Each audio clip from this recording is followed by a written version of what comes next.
Hi folks, Lou here, and I'm going to talk about achieving simplicity in games.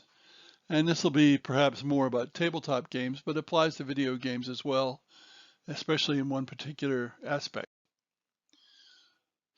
So my motto as a designer is, a designer knows he has achieved perfection, not when there is nothing left to add, but when there is nothing left to take away. Another form of this is about Japanese gardening.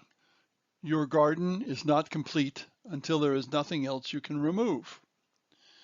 And Albert Einstein, who is very quotable, said, everything should be as simple as possible, but not simpler. So, you're making up a game, you're working with a prototype.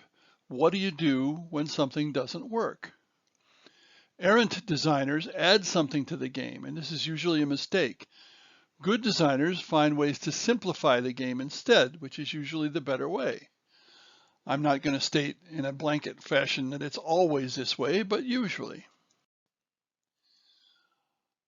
Why would you add complexity to a game? Well, you can make puzzles harder by making them more complex most of the time.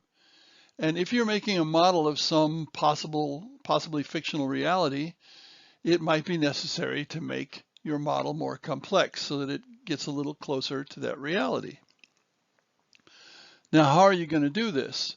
Mostly with more rules or exceptions to the rules, and either of these may involve more components as well.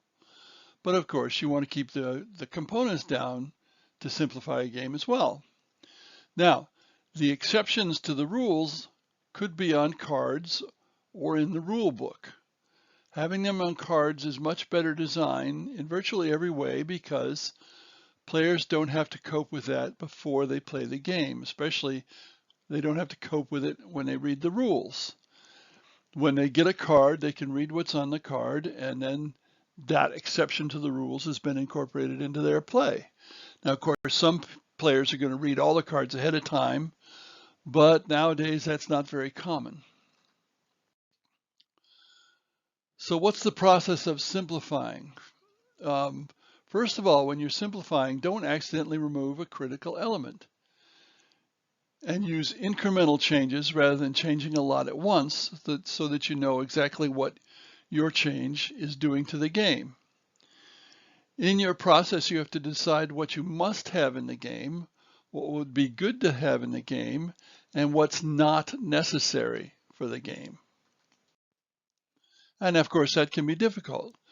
So write down the essence of the game, which I'll talk about in a minute. Make a list of major features or elements, and then think about the techniques I'll discuss later, and then always play test the result. Don't make changes and then not play test them. That's a way for an unintended consequence to really mess the game up. So what do we mean by the essence of a game? It's a short description that hits the nail on the head, although it may not describe the game mechanically in any way. For example, I'm going to take my own game, Britannia, and these essences were devised by the publishers of the first and second edition. So for the first one, it was, on an anvil of blood and terror, they forged the destiny of an island. In this epic war game, 4 players each control several nations, playing at different times with different objectives throughout the Dark Ages history of Great Britain. Romans, Britons, and Gaels, Anglo-Saxons, Vikings, Normans, they all play a part in the history of Britain. Now, the second one, combat is resolved with dice. This is a strategic game of achieving objectives, not of conquest, though many invaders conquer large parts of Britain at different times, 4 to 5 hours for experienced players. I think I wrote that part. But then the publisher had invade Britain, rewrite history, rule. They're trying to sell a game. So let's talk about some methods of simplifying. One of them is combine functions. Perhaps you can simplify a game by combining 2 things together into one. You don't actually eliminate either, you just streamline, especially if the 2 are usually done together with one another by the players, or they otherwise occur together. find a way to combine them so that there's just one thing involved instead of two from the player's point of view. Eliminate the trivial. This is an obvious way to simplify. You find decisions players must make that have no significant effect on the outcome of the game. In other words, if it doesn't matter what the player chooses, if it's trivial, why make them choose at all? Let the game do it. Reduce the number of decisions. If there are too many decisions for players to make in a game, you're making players do more than is necessary. You have to decide what too many means. Now, yes, some players like lots of decisions. And obviously this is related to eliminating trivial decisions. But if you consider a game with lots and lots and lots of decisions means that each decision by itself is probably not important. Well, is that good for your game? If that's not true and a few of them are really important, then why aren't the players doing the really important decisions and not all those other ones? Get rid of them. Delete unused choices. Similarly, there can be choices for particular decisions that no one ever chooses or virtually never chooses. Get rid of those choices if that's possible.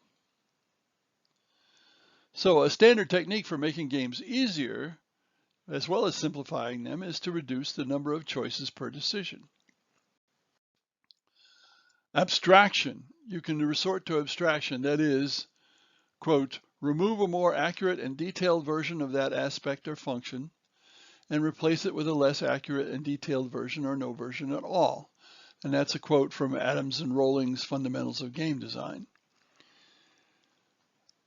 This especially can be done with video games, but it can be done with the non-electronic games as well. Automation. This is where video games can really shine. It's often a means of simplification in video games, though not always. It's really difficult to automate anything in a purely tabletop or non-electronic game. We can take something that's onerous for the players and turn it into something that happens in the background or automatically from their point of view. And yes, there are tabletop games that include smartphone apps to automate them. Now, let me give you a drastic example of simplifying a well-known game, Monopoly. Monopoly is not a good game design, but it is a very popular game. Unless there are only a few players in the game at start, it's standard practice to buy whatever property you land on as you go around the first few times. This becomes a trivial decision, especially because most people incorrectly play the game without auctions. So it should be removed from the game. And of course, if there are auctions, then every area, every property that somebody lands on is purchased at that time. Why not shuffle the property cards and deal 3 or 4 of them to each player at the start of the game and let them decide whether to buy those properties or put them into auction? This actually reduces the randomness somewhat because everybody's going to have a chance to buy 3 or 4 or whatever number you decide before the game gets going. Because the game should not be about going around and around and around. In fact, you might want to give players several $100s extra because they're not passing go in this situation. And in case you're wondering, I have done this and I've tried it out myself. I've tried it out in video game design classes that I was teaching. It was my first exercise, what to do with Monopoly.